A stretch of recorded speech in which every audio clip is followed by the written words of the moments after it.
옛날에 어느 믿음 좋은 권사님이 하나님의 부르심을 입게 됐습니다. 이제 권사님이 드디어 천국에 가는구나 이러면서 감사함으로 마지막 순간을 맞이하셨습니다. 그런데 이 권사님이 천국에 가서 엄청나게 실망을 하셨습니다. 하나님, 이거 어떻게 이럴 수가 있습니까? 안 돼요. 왜 그랬을까요? 거기에 남편이 있는 겁니다. 저 인간을 내가 또 여기서 평생을 봐야 된다고 하면서 실망했다는 그런 얘기가 있는데 우스갯소리입니다. 근데 이 얘기 속에 아주 중요한 생각할 거리가 있습니다. 만약에 이 남편분이 평생을 그 권사님을 힘들게 믿음 못 지키게 계속 하다가 죽기 직전에 영접해서 돌아가셨다고 하면 진짜 그 권사님은 그분을 거기서 보고 싶지 않을 것 같아요. 저 인간. 그런데 분명히 성경은 우리가 믿으면 구원을 얻는다고 기록되어 있고 죽기 직전에 믿었다면 천국에 간다고 우리는 믿고 있다는 겁니다. 좀 다른 경우, 좀 심각한 경우도 있습니다. 제가 알고 있는 사람들 중에 가장 잔인했던 몇 사람이 있습니다. 바로 지존파라는 건데요. 여러분 아시죠? 1990년대에 사람들을 이유 없이 죽이고 그들의 인육을 먹었던, 그리고도 아무런 반성의 이야기도 없었던 그 지존파라는 사람들. 법원은 그들에게 교수형을 선고했습니다. 그런데 그들이 죽기 전에 예수님을 믿었어요. 그래서 그리스도인이 되었다고 사람들이 많이 알고 있습니다. 근데 그들이 예수님을 믿었기 때문에 성경대로면 천국에 가야 하죠. 그들이 있는 곳이 과연 천국일까? 어떨 것 같습니까? 우리는 이 천국에 대해서 좀 생각해 볼 필요가 있습니다. 우리의 믿음을 굳건히 하기 위해 우리가 이 믿음에 대한 부분을 명확히 할 필요가 있습니다. 천주교에서는 이러한 질문에 대답하기 위해서 연옥이라는 개념을 가지고 있습니다. 그러니까 사람이 죽으면 바로 천국이나 지옥에 가는 게 아니라 천국에 갈 수 있을 만큼 훈련되는 공간이 있는데 그것이 연옥이다 라고 얘기를 합니다.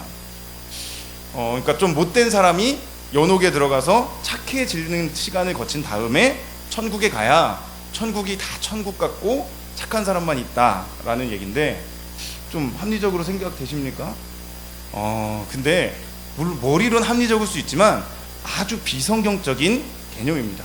연옥이라는 건 없습니다. 성경은 연옥이라는 개념을 전혀 얘기하고 있지 않고요. 죽음 후에는 심판이 있다라고 얘기합니다. 그렇다면 우리는 이 성경에서 말하는 천국, 의로운 사람만이 들어갈 수 있는 그 천국에 들어가기 위해서 어떻게 해야 되는지, 어떤 사람이 천국에 들어갈 수 있으며 우리가 어떻게 그 영광을 누릴 수 있는지를 오늘 이 말씀을 통해서 한번 살펴보길 원합니다. 성경이 말하는 진정한 의로움, 그것은 오직 믿음을 통해서만 의롭다함을 얻는다고 이야기합니다. 오늘 16절 말씀 같이 한번 읽겠습니다. 여기 1번에 있는 전반부만 읽겠습니다. 시작. 사람이 의롭게 되는 것은 율법의 행위로 말미암음이 아니요 오직 예수 그리스도를 믿음으로 말미암는 줄 알므로 우리도 그리스도 예수를 믿나니.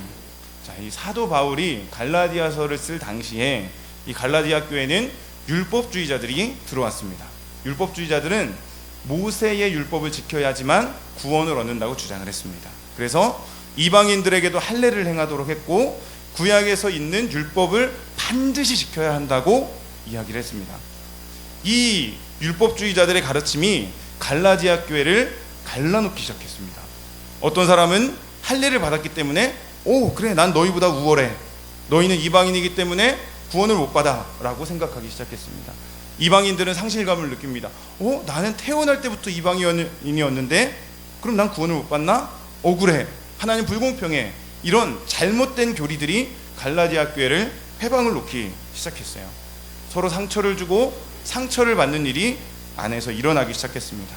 그때 사도 바울이 이 율법주의자들의 가르침을 다른 복음이다 라고 얘기합니다. 그것은 다른 복음이다, 정확히 말하면 잘못된 가르침이다 라는 거예요. 절대로 그 복음을 받아들여서는 안 된다. 그러면서 바울이 이 갈라디아서 2장에 이 본문을 이야기하고 있는 겁니다. 바울은 자신이 정통 유대인이었다고 얘기합니다. 나는 유대인이었고 어려서부터 할례를 다 지켰다. 모든 율법을 지켰다. 그런데 그런 나도 의로움을 얻기 위해 예수 그리스도를 믿는다라고 얘기한다는 거예요. 할례나 무할례나 아무 소력이 없고 오직 다른 거 다 필요 없고 오직 믿음으로만 구원을 얻는다라고 단언을 하고 있어요. 16절에 이렇게 얘기합니다. 율법의 행위로서는 의롭다함을 얻을 육체가 없느니라. 아주 강력하게 얘기해요. 의롭다함을 얻기 힘들다 이렇게도 얘기 안 하고요. 의롭다함을 얻을 수 없을지도 모른다 뭐 이런 식의 얘기가 아닙니다. 절대로 의롭다함을 못 받는다는 거예요. 육신으로 율법을 지키는 행위로는 의롭다함을 받을 가능성이 0.0001%도 없다는 것입니다. 왜냐하면 우리의 육체는 능력이 부족하기 때문에 그래요. 인간은 율법을 모두 지킬 수 없다는 것입니다. 인간이 아무리 힘을 쓰더라도 율법을 100% 지킬 수 없다는 얘기예요. 사람들은 예로부터 수많은 사람들이 율법을 지키기 위해 종교 행위를 하기 위해 자기의 몸을 희생해 왔습니다. 극단적인 수행을 하기도 하고요, 몸에 상처를 내기도 하고 수많은 종교 행사들이 있었습니다. 그런데 어느 사람도 그들이 원하는 율법을 다 이룬 사람은 아무도 없습니다. 누가복음에 보면 18장에 한 부자 관리가 나옵니다. 이 부자 관리가 예수님께 나와서 묻습니다. 예수님, 어떻게 하여야 내가 영생을 얻을 수 있겠습니까? 얘기합니다. 그러자 예수님이 너가 계명을 아노니 10계명을 지켜라 라고 얘기를 하셔요. 그러자 이 관리가 내가 그것을 어려서부터 지켰나이다 라고 얘기합니다. 대단한 사람이에요. 어렸을 때부터 계명을 다 지켰대요. 살인하지 말라, 도적질하지 말라, 간음하지 말라 이런 말씀들을 완전히 지켰다는 거예요. 예수님 앞에서 얘기할 정도면 진짜 지킨 겁니다. 그러자 예수님이 그렇다면 네가 가진 것을 다 팔아서 가난한 자들에게 나눠주라 말씀하셨어요. 그러자 이 사람이 근심하며 돌아갔다고 얘기합니다. 여러분, 왜 예수님이 그렇게 말씀하셨는지 아십니까? 율법을 지킨다는 것은 개인적 차원만이 아니라 공동체적 차원이 있다는 거예요. 율법은 나 혼자 잘 지키는 게 문제가 아니라요, 공동체가 함께 지킬 수 있도록 만들어야 된다는 거예요. 예를 들어 보겠습니다. 도둑질하지 말라라는 계명이 있습니다. 나는 도둑질을 안 했어요. 그런데 내가 많은 부를 가지고 내 욕심을 채우느라 다른 사람을 도둑질하게 만든다면 그것은 율법을 범한 거라는 겁니다. 제가 분유를 가서 사면 참 마음이 찢어질 때가 있어요. 이거를 훔치는 사람들은 어떤 마음일까? 정말 마음이 아파요. 저도 만약에 저희 애기가 배가 고파서 밤새 울고 있다면 국어를 해서라도 분유를 한 통 줄 것 같잖아요. 근데 그렇게 될 수밖에 만드는 그 세상도 율법을 범하는 거라는 겁니다. 그러니까 인간은 그 누구도 율법을 지킬 수 없어요. 인간에겐 그런 능력이 없다는 겁니다. 또한 인간의 육체의 상태가 율법을 지키기에 부족합니다. 인간은 모두 다 죄인이라고 했습니다. 죄인이 아무리 많은 의를 행해도 그 사람은 죄인일 뿐이에요. 하나님을 절대로 기쁘게 할 수 없는 겁니다. 칼빈은 이것을 전적 타락이라고 얘기했습니다. 인간은 100% 타락했기 때문에 아무리 선하다는 행동을 할지라도 율법을 만족시킬 수 없다. 즉, 인간은 예수 그리스도가 없으면 절대로 의로워질 수 없다는 겁니다. 그것이 지금 바울이 얘기하는 16절의 말씀이에요. 우리는 예수님을 통해서만 의로워질 수 있고, 나의 어떠한 행위, 율법을 지키는 행위까지도, 하나님을 위해서 한다는 행위까지도 내가 하는 행위는 하나님 앞에 의가 될 수 없다라고 이야기하고 있는 겁니다. 그리고 반대로 내가 아무것도 하지 않을지라도 예수님만을 가지면 나는 의로워질 수 있다라고 이야기하는 겁니다. 이것이 바로 종교개혁자들이 외친 이신칭의라는 겁니다. 이신, 믿음으로써 칭의, 의롭다함을 받는다. 종교개혁자들은 천주교에서 주장하는 행위에 의한 구원, 천주교는 예수님의 보혈을 믿고 인정하지만 그 보혈 이외에 공로를 쌓아야 천국에 갈 수 있다고 얘기합니다. 그것을 부정했어요. 그게 아니다. 공로가 필요 없다. 1%의 공로도 필요 없이 예수님의 십자가만으로 우리가 의로워졌고 구원을 얻었다라고 이야기를 한다는 거예요. 오직 믿음, 이것은 그 당시에 엄청난 도전이었습니다. 모든 정치적인, 경제적인, 종교적인 권력을 갖고 있던 천주교 사제들을 향한 도전이었습니다. 그래서 종교개혁자들이, 수많은 사람들이 오직 믿음이라는 이 말을 하고 죽었습니다. 순교를 당했다는 거예요. 그것이 바로 지금 우리가 믿고 있는 기독교입니다. 우리는 이신칭이라는 믿음 위에 서 있습니다. 믿으면 구원을 얻는다는 그 진리를 붙들고 우리는 지금 살고 있습니다. 우리의 믿음은 거기서 나왔습니다. 그런데 최근에 이 이신칭이라는 교리를 참 많은 사람들이 비판을 하고 있습니다. 믿으면 끝난다라고 기독교인들이 생각한다는 것입니다. 꼭 구원파들이 믿기만 하면 어떻게 살아도 된다고 생각하는 것처럼 기독교인들도 죄 많이 짓다가 회개하면 끝나는 거 아니야? 라고 이신칭의를 오해하는 사람들이 있다는 것입니다. 저는 오늘 이 본문에서 이 이신칭의가 무엇인지를 좀 바르게 우리가 이해했으면 좋겠습니다. 왜냐하면 이것이 우리의 믿음과 아주 밀접한, 우리의 은혜의 생활과 아주 밀접한 관련을 갖고 있기 때문에 그렇습니다. 이신칭의에서 말하는 믿음, 그것은 갈라디아서 2장 20절 전반부에 나와 있습니다. 우리 같이 읽겠습니다. 시작. 내가 그리스도와 함께 십자가에 못 박혔나니 그런즉 이제는 내가 사는 것이 아니요 오직 내 안에 그리스도께서 사시는 것이죠. 여러분, 우리가 믿음으로 의를 얻는다는 것은 가장 전제되는 것이 내가 그리스도와 함께 십자가에 못 박혀 죽었다라고 고백하는 데서 시작하는 거예요. 우린 죽은 겁니다. 나가 없는 거예요. 거기서 이신칭의가 시작됩니다. 최근에 전 세계에 지금 동성애 문제가 아주 큰 문제로 발생하고 있습니다. 미국에서는 얼마 전에 합법화가 되었고요. 수많은 나라들이 점점 동성애를 합법화시키고 있어요. 우리나라도 엄청난 문제가 있습니다. 참 세상이 악하다는 걸 많이 느낍니다. 그런데 이 동성애라는 것을 주장하는 사람들 중에 이신칭의를 걸고 넘어가는 사람들이 있어요. 뭐냐면요, 동성애자인데 자기는 예수님을 믿는다는 거예요. 예수님이 만드셨다는 것도 믿고 십자가도 믿고 날 용서해 주셨다는 걸 믿는데요. 자기는 동성애를 하지만 예수님을 믿는데요. 그래서 천국에 갈 수 있다고 주장하는 겁니다. 어떻게 생각하십니까? 맞을까요? 만약에 우리 교회에 동성애인 사람이 와서 그렇게 얘기한다면 우린 그 사람을 구원받은 사람으로 대해야 될까요? 구원 없는 사람으로 대해야 될까요? 아주 어려운 문제입니다. 이 질문에 대답하기 위해서는 이신칭의에서 말하는 믿음이 뭔지를 우리가 알아야 돼요. 바울이 무엇을 가지고 믿음이라고 하는지를 알아야 됩니다.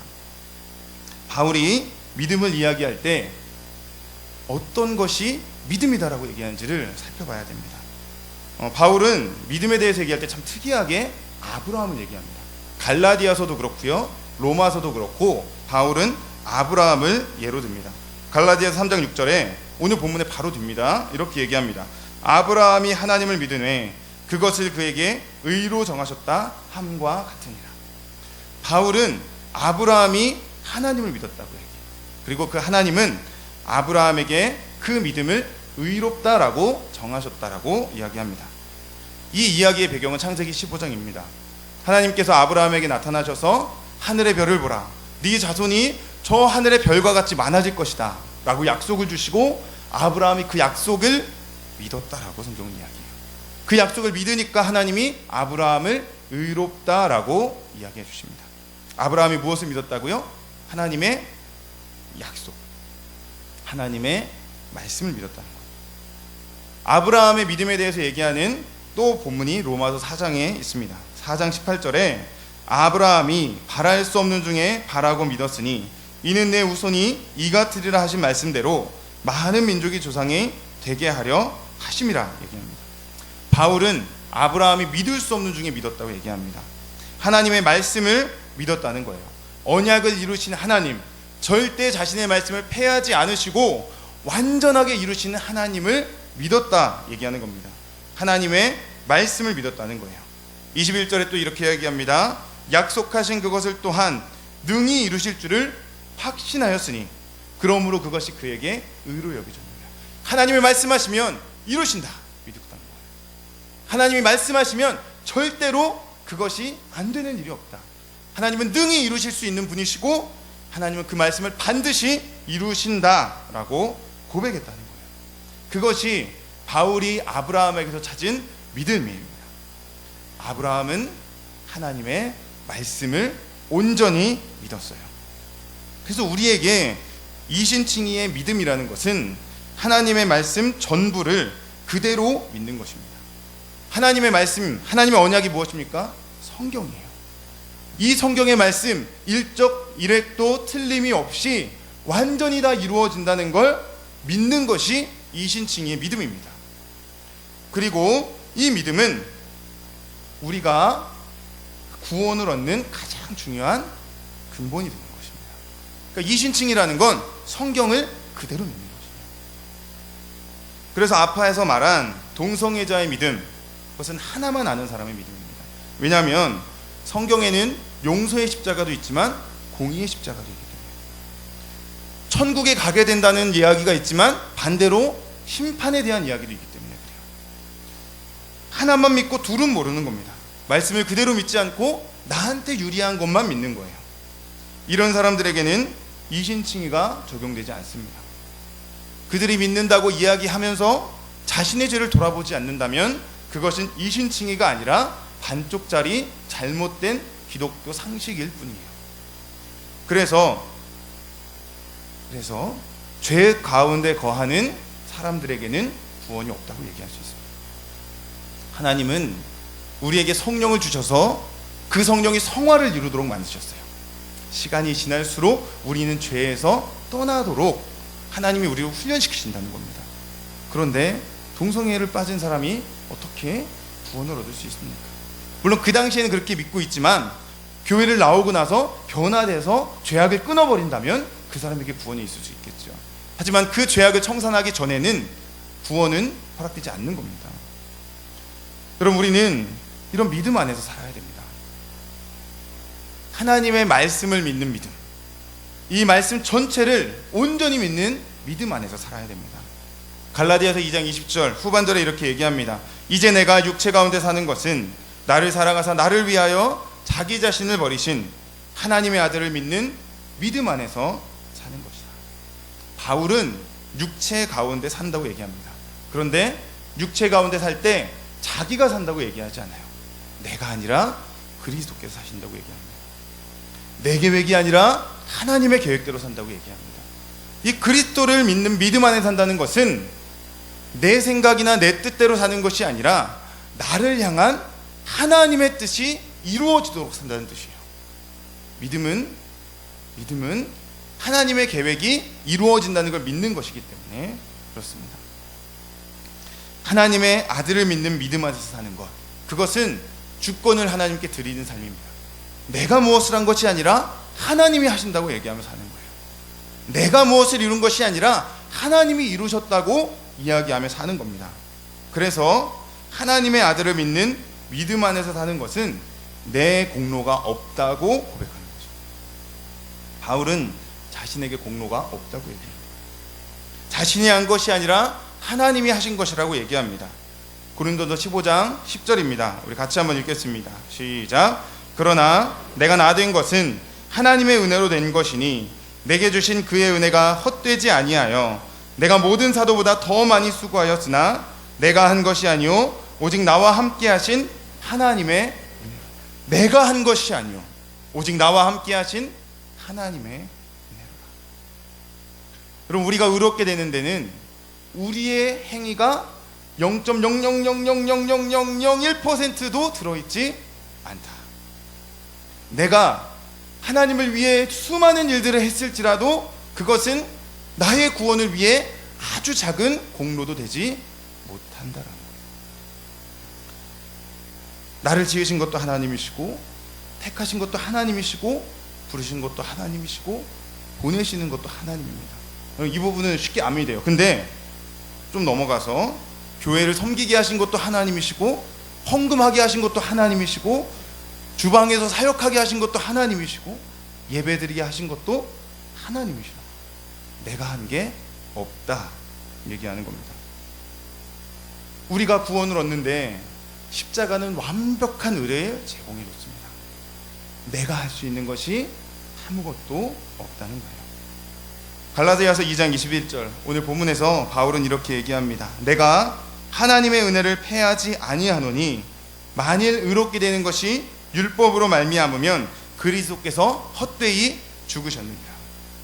여러분, 내가 한 게 없는데 구원받았으니까 은혜인 거예요.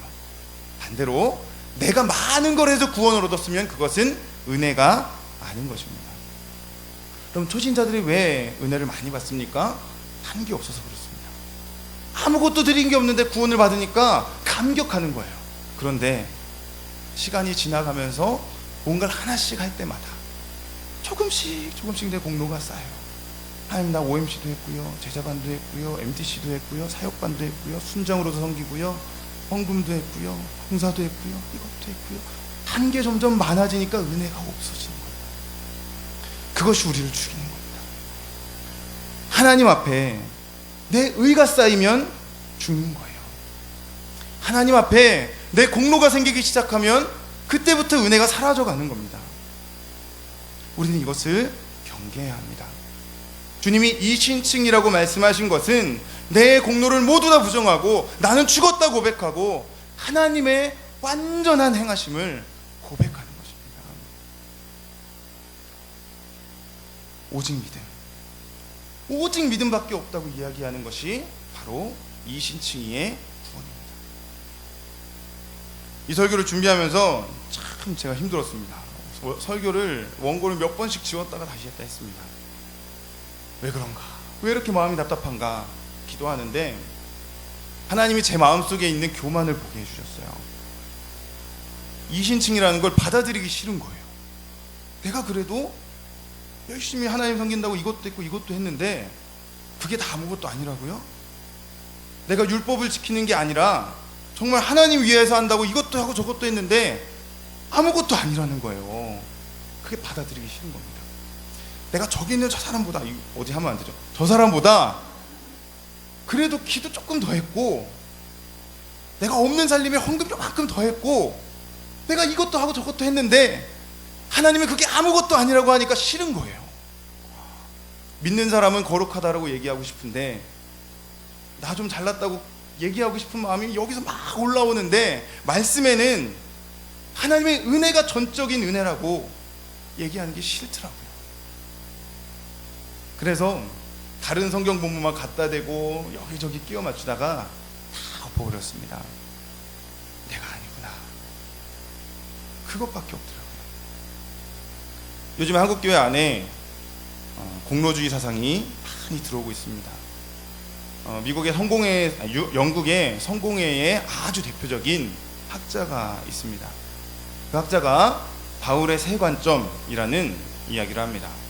무슨 얘기냐면요, 바울이 구원을 받은 것은 바울은 오직 믿음을 얘기한 것이 아니라 믿음으로 사는 삶을 얘기했다는 거. 맞는 말 같죠? 믿음으로 사는 삶이 있어야 그 사람이 구원받았다라고 얘기했고 우리가 그 삶을 살아야 된다. 지금 한국교회에 많은 문제점들이 있는 것은 믿음의 삶이 없기 때문이다. 맞는 말 같습니다. 그런데 그 신학이 교회 안에 들어오기 시작하면 율법주의가 됩니다.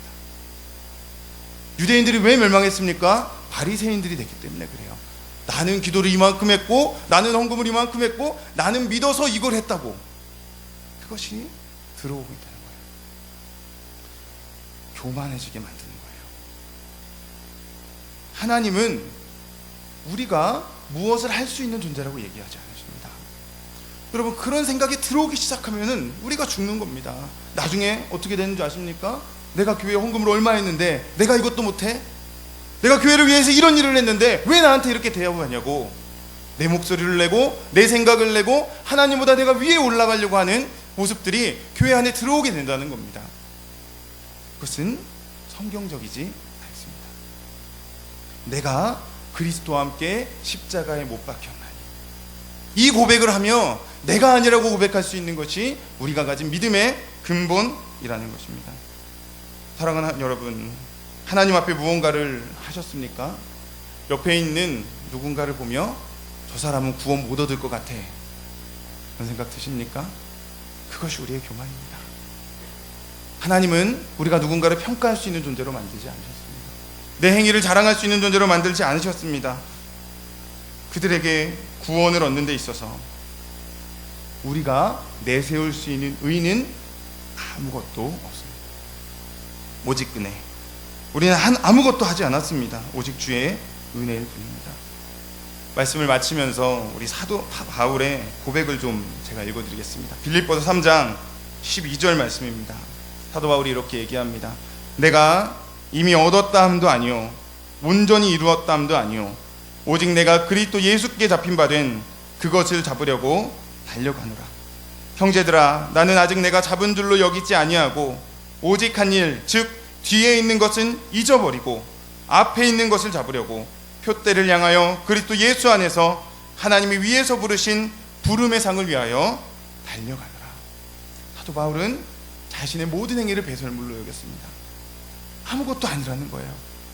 사도 바울이 얼마나 많은 일을 했습니까? 전 유럽을 걸어다니며 복음을 전하고 그 숱한 고난 속에서도 끝까지 믿음을 포기하지 않았던 그 사도 바울, 그가 내가 나 된 것은 나의 행위가 아니라 하나님의 은혜라고 고백하는 것, 그 앞에 우리가 무엇을 내세울 수 있습니까? 우리가 이 시간 좀 기도하며 설교를 마쳤으면 좋겠습니다. 여러분의 마음을 돌아보시기 바랍니다. 처음 내가 주님 믿었을 때의 그 감격, 아무것도 없었던 나를 살리신 그 하나님에 대한 감격, 그 감격이 여러분의 가슴 속에 있습니까? 주의 사랑에 감격하고 주의 은혜에 감격해서 눈물 흘렸던 그때가 여러분 까마득한 옛날은 아닙니까? 우리 하나님 앞에 오늘 기도할 때 주여 내 공로를 버리게 하시고 내 첫사랑이 회복되게 하여 달라고 기도하겠습니다. 하나님, 내가 하나님께 온전히 예배했던 그때로 돌아가게 해달라고, 내 목소리를 내세우고 내 공로를 내세우는 사람이 아니라 오직 하나님께 감사하며 예배할 수 있는 사람 되게 해달라고 우리 마음을 돌아보며 하나님 앞에 이 시간 기도하도록 하겠습니다. 기도하겠습니다. 하나님, 우리 마음이 하나님 앞에 있기 원합니다. 하나님, 내가 나를 내세웠던 것들, 내가 잘난노라 얘기했던 모든 것들이 있다면 하나님 내려놓게 하여 주시옵소서. 주여 내려놓게 하여 주시옵소서. 내가 이것을 하였노라고, 내가 그래도 이만큼 살았노라고, 내가 이 정도는 되는 사람이라고 얘기하는 모든 것들, 아버지 우리가 배설물처럼 여기게 하시옵소서. 하나님, 어느새 하나님의 은혜를 나의 공로로 바꾸고 있었습니다. 내가 잘났다고 고백하며 하나님 앞에 교만한 모습들을 보이고 있었습니다. 하나님, 내가 이 모습을 버리게 하여 주시옵소서. 내가 오직 믿음만을 고백하게 하여 주시옵소서. 내가 오직 주의 믿음만을 바라보며 살게 하여 주시옵소서. 오직 믿음으로 살게 하여 주시옵소서. 내가 먼저 십자가 앞에 죽게 하여 주시옵소서. 내가 먼저 십자가 위에 무릎 꿇게 하여 주시옵소서. 하나님, 나의 믿음을 버리게 하여 주시옵소서. 하나님, 나의 교만을 버리게 하여 주시옵소서. 하나님, 내가 주님 안에 있게 하여 주시옵소서. 아버지, 주님 안에 있게 하여 주시옵소서. 아버지, 내가 주의 집토에 아뢰며 주의 길을 따라가기 원합니다. 주의 은혜를 더하여 주시옵소서. 아버지, 은혜를 더하여 주시옵소서. 아버지, 내가 가지고 있던 내가 가지고 있던 내 공로, 내가 가지고 있던 내 욕심, 내가 가지고 있던 내 생각들 주님 앞에 모두 내려놓게 하여 주시옵소서. 하나님, 내가 하나님을 이해했다고 하는 것도 아무것도 아님을 고백합니다. 주님 나에게 주신 그 사랑에 비하면 아무것도 아님을 고백합니다. 주여, 우리가 이 믿음을 갖게 하여 주시옵소서. 겸손하게 하여 주시옵소서. 사랑하게 하여 주시옵소서. 주여 은혜를.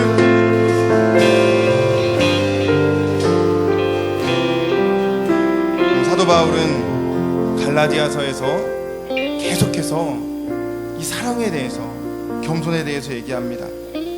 사도 바울은 정말 간절한 목소리로 갈라디아인들에게 얘기합니다. 너희가 서로 짐을 지라. 나보다 남을 낮게 여기라. 너희가 너희의 공로를 자랑하지 말고 너희는 형제 되었으니 하나를 이루어라 고백합니다. 그럼 우리 안에 이 모습이 필요합니다.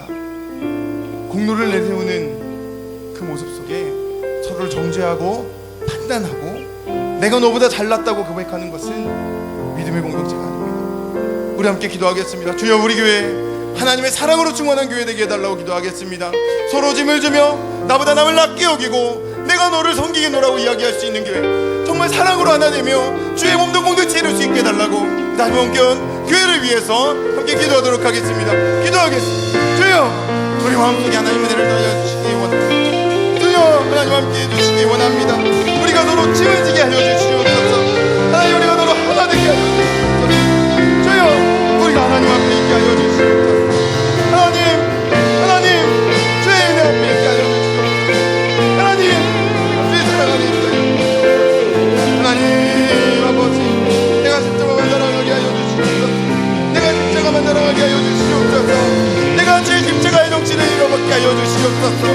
많아지게 하시고 섬기게 하시고 발을 찢어주게 하여 주시옵소서.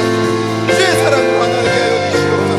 이신 주님이 되고 나를 버리고 하나님의 의로 하나 될 수 있는 믿음이 우리 안에 있게 하여 주시옵소서. 저희여, 내가 하나님의 믿음으로 하나 되게 하여 주시옵소서. 너는 내 형제라 고백하며 내가 너로 섬기겠도록 고백하며 사랑으로 하나 될 수 있도록 아버지 역사해 주시기 원합니다. 주여, 우리 안에 예배를 허락해 주시옵소서. 하나 되는 공동체 되게 하여 주시옵소서. 한 마음 한 뜻이 되게 하여 주시옵소서. 한 몸이 되게 하여 주시옵소서. 주여, 주님의 은혜 아버지의 길로 우리를 인도하여 주시고 주의 뜻을 보여주시고 하나님의 은혜 안에 있게 하여 주시옵소서. 아버지 주님의 은혜를 도하여 주시고 아버지 사랑으로 도하여 주시고 아버지, 우리 교회를 위하여 기도합니다. 서로 짐을 지는 교회 되게 하여 주시옵소서. 서로의 말을 지켜주는 교회 되게 하여 주시옵소서. 주님 안에 한 몸이 되게 하여 주시옵소서. 한 공동체가 되게 하여 주시옵소서. 서로 사랑하게 하여 주시옵소서. 예배합니다. 찬양합니다. 주님만 날 다스리소서. 예배합니다. 찬양합니다. 주님 홀로 높임만. 예배합니다. 찬양합니다. 예배합니다. 찬양한 주님 날 다스려 주시옵소서. 주님만 날 다스리소. 예배합니다. 예배합니다. 찬양합니다. 주님 홀로 높이.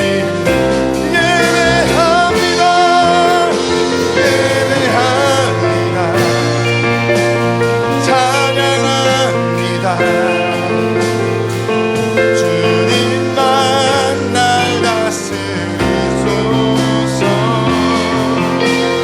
예배합니다. 찬양합니다. 주님 홀로 높임만. 예배합니다. 예배합니다. 찬양합니다. 주님만 날 다스리소서. 예배합니다. 찬양합니다. 주님 홀로 높임 받으소. 사도 바울은 갈라디아서에서 이렇게 얘기합니다. 만일 우리가 성령으로 살면 또한 성령으로 행할지니 헛된 영광을 구하여 서로 노엽게 하거나 서로 투기하지 말지니라. 그럼 우리가 그런 교회가 되어야 합니다. 그리고 그 하나된 공동체가 한 몸을 이루고 한 목표를 향해 가야 됩니다. 여러분, 그러기 위해서 하나님께서 세워주신 우리 목사님을 위해서 이 시간 기도하겠습니다. 여러분, 하나님이 세우신 분입니다. 우리가 정말 사랑하는 마음으로 기도했으면 좋겠습니다. 우리가 섬기게 하여 주시옵소서. 짐을 나눠지게 하여 주시옵소서. 먼저 섬기게 하시고 순종하게 하시고 주의 몸된 공동체 세우는 데 있어서 우리가 협력하는 자, 돕는 자, 함께하는 자 되게 해달라고 우리 목사님 위해서 감당 중인 CMC 사역을 위해서 모든 일정과 모든 건강을 위해서 우리 함께 이 시간 한 번 더 통성으로 기도하도록 하겠습니다. 기도하겠습니다. 주여 우리에게 은혜를 더하시옵소서. 하나님, 우리 목사님이 하여 기도합니다. 능력으로 모든 사역을 감당케 하여 주시옵소서. 하나님의 은혜로 모든 사역을 감당케 하여 주시옵소서. 우리가 먼저 섬을